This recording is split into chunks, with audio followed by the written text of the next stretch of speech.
Hello friends, मेरा नाम गौरव है and welcome to Logic Tuts web development tutorial series. ठीक है। नाउ इस वीडियो सीरीज में हम लोगों को अब तक हम लोगों ने अपना प्रोजेक्ट का एक टेम्पलेट बनाया है, पिकीज। एंड साथ ही हम इसके बैकएंड के लिए काम कर रहे हैं। हम पहले सीख रहे हैं कि बैकएंड में के फंडामेंटल्स एंड बेसिक्स। ठीक है। तो सबसे पहले हम जाके देखें कि हम लोगों ने बैकएंड में किस फाइल पे काम किया था। ठीक है। तो हम अपने फाइल को खोलते हैं, लोकल होस्ट / php tube। ठीक है। हम लोगों ने अब तक अपने फाइल में कुछ बेसिक ऑपरेशंस परफॉर्म किए हैं, अरिथमेटिकल ऑपरेशन, कुछ डिसीजन मेकिंग के बारे में पढ़ा था। हम लोगों ने लूप कैसे बनाते हैं वो देखा, साथ ही हम लोगों ने एरे का यूज करना सीखा था। ठीक है। नाउ इस वीडियो में सबसे ज्यादा इम्पोर्टेंट हम सीखेंगे क्या, कि हम फॉर्म का कैसे यूज करते हैं। जैसे कि हमने जो प्रोजेक्ट बनाया है उसमें हमें एक फॉर्म यूज करके एक पेज से दूसरे पेज पे हमें डेटा को सेंड कराना है, पास कराना है, ताकि हमको कुछ रिजल्ट मिले। ठीक है। हमें क्या करना है, हमें इस पेज से डेटा सेंड करा के दूसरे पेज में रिजल्ट देते हैं। तो इससे हम बोलते हैं फॉर्म हैंडलिंग। ठीक है। तो हम फॉर्म हैंडलिंग करेंगे with the help of PHP। ठीक है। तो सबसे पहले फॉर्म हैंडलिंग के लिए तो मैं एक फॉर्म बना लूँ, फॉर्म, एंड इसके एलिमेंट्स बना लेते हैं, लाइक लेबल। ठीक है। Submit your name / label, input type equals to text. Normal हमने फॉर्म बनाना सीखा है। ठीक है। Then name equals to user, say it is user. Placeholder equals to type your name here. Fine. और साथ में हम एक बटन अप्लाई कर देते हैं, इनपुट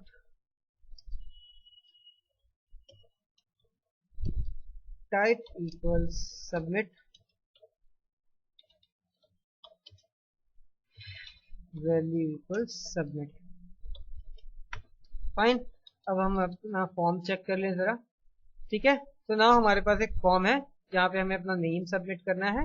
एंड देन मैं इसे जब सबमिट करूंगा तो मेरे पास कोई एक्शन होना चाहिए।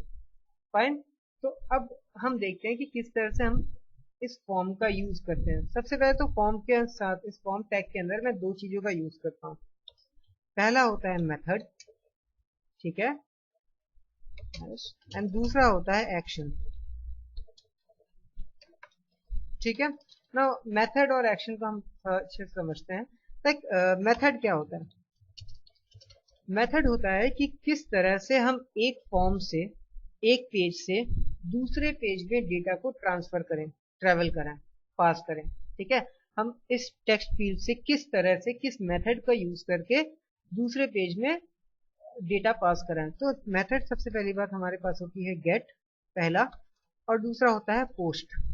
ठीक है। हम देखते हैं कि क्या इसमें डिफरेंसेस होते हैं। तो पहला मेथड होता है हमारे पास गेट, दूसरा मेथड होता है पोस्ट। एंड एक्शन क्या होता है?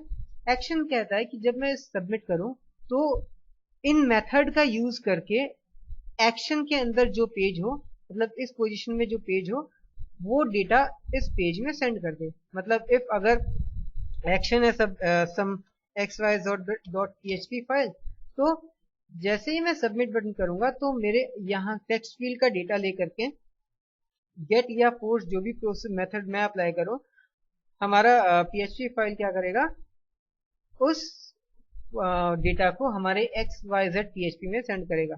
कैसे? अब इसे यूज करते हैं। ठीक है। सबसे पहले हम गेट करेंगे, फिर पोस्ट। तो नाउ इनिशिएट करते हैं एक PHP पेज और इसे सेव करते हैं, एज process.php, लेट्स से। ठीक है। तो सबसे पहले हम फॉर्म में जाएं, फॉर्म में लिखें गेट, एंड एक्शन में process.php। ठीक है। तो अब हमारे पास फॉर्म का मेथड और फिर दोनों रेडी है। ना गेट क्या करता है? ठीक है। तो गेट क्या करता है, जब भी मैं कोई नाम अपने टेक्स्ट फील्ड में या फिर दूसरे फील्ड में लिखूंगा तो गेट क्या करेगा, हमारे यूआरएल का यूज करके नेक्स्ट पेज में डेटा भेजेगा। जैसे कि गेट क्या करेगा, हमारे पास एक इस तरह से यूआरएल प्रोड्यूस करेगा जहां पे क्वेश्चन मार्क के बाद में वो name of the field, input field लिखेगा इज इक्वल टू गौरव, जो मैंने नाम प्रोवाइड किया। ठीक है, इस नाम को मैं प्रिंट कैसे करा सकता हूँ, गेट फंक्शन से इको, अगर गेट में है तो हमारे पास एक एरे बनता है गेट, और इस गेट का इंडेक्स क्या होगा, इस गेट का इंडेक्स ये होगा यूजर। क्यों, क्योंकि यूजर नाम के फील्ड से हमने इस फॉर्म के अंदर एक यूजर नेम के फील्ड से डेटा को ट्रांसफर कराया है, तो हम इसको क्या लिखेंगे, यूजर। ठीक है, तो अब अगर मैं इस पेज को रिफ्रेश करता हूं तो क्या होगा कि वो मेरे पास मेरा यूजर फील्ड से डेटा लेकर के हमें डिस्प्ले कर देगा। ठीक है, लेकिन गेट में एक प्रॉब्लम ये है कि मैं इस पेज में या फिर इस फॉर्म को बिना फिल किए हुए भी इस पेज में हमारे डेटा सेंड कर सकता हूँ। मान लीजिए आप ये पेज में आप गौरव की जगह सुमित लिख दीजिए। ठीक है, एंड देन इसे रिफ्रेश कीजिए, यू गेट सुमित। ठीक है, आप कुछ और लिख दीजिए, like I have know what ever. तो अगर मैं इसे लिखता हूँ तो इस तरह से मेरे पास डायरेक्टली डेटा आ जाता है। मतलब गेट एक एक्सपोज्ड वे से डेटा को एक एंड से दूसरे एंड पे भेजता है। ठीक है, लाइक वॉट एवर जब मैं इसमें लिखता हूँ तो हमारे पास यूजर यहाँ पे आके हमें डेटा डायरेक्टली यहाँ पे दिख जाता है, एक्सपोज हो जाता है कि हमने क्या डेटा को सेंड किया है। ठीक है, इसका एक तरीके से प्रोग्रामर्स और कोडर्स गलत यूज भी कर सकते हैं। गलत यूज या फिर उनके लिए यूजफुल होगा, ऑब्वियसली बात है। कभी कभी हमारे लिए गेट बहुत ही ज्यादा यूजफुल होता है। ठीक है, फॉर ब्लॉक्स, फॉर एग्जांपल मैं एक लिंक बनाता हूँ मान लीजिए, जहाँ पे मुझे इस डेटा को इस फॉर्म में फिल करने की जरूरत ही नहीं पड़ेगी, डायरेक्टली मुझे वो आउटपुट मिल जाएगा।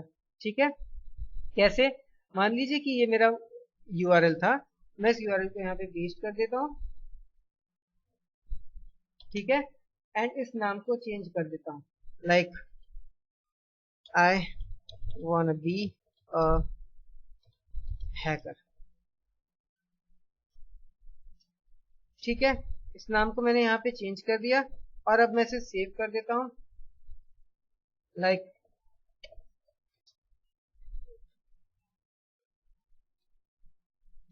Forms of gate. ठीक है, तो अब मैं रिफ्रेश करूं अपने पेज को, और अब मैं अगर इस पे क्लिक करूं तो आप देख सकते हैं कि मैंने बिना फॉर्म यूज किए ही यहाँ पे डेटा सेंड कर दिया। क्यों, क्योंकि मुझे पता था कि हमारा जो फॉर्म है वो किस मेथड को यूज करके डेटा सेंड कर रहा है और उसके जो फील्ड्स हैं उनके क्या नाम है। ठीक है, तो इस तरीके से हम इजीली गेट के अंदर डेटा सेंड कर सकते हैं, बिकॉज हमारा जो डेटा है, हमारा जो फील्ड्स है, यूआरएल में उनका नाम जो होता है वो एक्सपोज हो जाता है। तो जब कभी हम डेटाबेस के ऑपरेशन यूज करते हैं तो हम प्रेफरेबली गेट यूज नहीं करते, हम पोस्ट करते हैं। ठीक है, अब ये पोस्ट क्या करता है, पोस्ट क्या करता है, पोस्ट हमारा यूआरएल नहीं बट एक हिडन एरे यूज करता है हमारे डेटा को एक पार्ट से दूसरे पार्ट पे सेंड करने के लिए। फॉर एग्जांपल लाइक मैंने अगर यहाँ पे पोस्ट मेथड यूज किया है तो मैं इसमें जाके पोस्ट एरे यूज करूंगा, पोस्ट। ठीक है, अब अगर मैं यहाँ पे सेंड करता हूँ गौरव स्वर्णकर और सबमिट करता हूँ तो देखिए हमारा यूआरएल में कोई चेंजेस नहीं है। ठीक है, गेट फंक्शन की कोई वैल्यूज नहीं रखे, बट क्या हुआ कि पोस्ट मेथड एक हिडन एरे से हमें ये डेटा एक पेज से दूसरे पेज में ले आने का अलाउ किया। ठीक है, इससे मुझे बिल्कुल भी पता नहीं चलेगा कि मेरा जो टेक्स्ट फील्ड था वो क्या था, चाहे यूजर फील्ड था वो क्या था। फाइन, तो इस तरह से हम गेट और पोस्ट का यूज करते हैं। अगेन इम्पोर्टेंस इज गेट जो है वो यूआरएल यूज करके हमारे यूआरएल को यूज करके डेटा सेंड करता है, और पोस्ट एज ए हिडन अरे हमारे पास डेटा सेंड करता है। ठीक है, तो इस लेक्चर में बस इतना ही। हमने सीखा कि दो मेथड फॉर्म हैंडलिंग के लिए जो हम लोग यूज करते हैं, गेट और पोस्ट। ठीक है, आगे हम देखेंगे कि इन फॉर्म्स के एलिमेंट को हम और किन तरीके से प्रोसेस कर सकते हैं, और इसके डेटा को हम आगे जाके प्रोसेस करेंगे। ठीक है, और उसके बाद फाइनली इस प्रोजेक्ट के लिए हमें फाइल सिस्टम सीखना है जिसमें हमको इमेज बनाना है। ठीक है, तो इस क्लास के लिए बस इतना ही। नेक्स्ट क्लास में मिलते हैं, तब तक के लिए happy coding, happy programming and love your India. Subscribe कीजिए और नेक्स्ट क्लास में आइए ताकि हम इस प्रोजेक्ट को कंप्लीट कर सकें। ठीक है, तो टाटा, थैंक यू।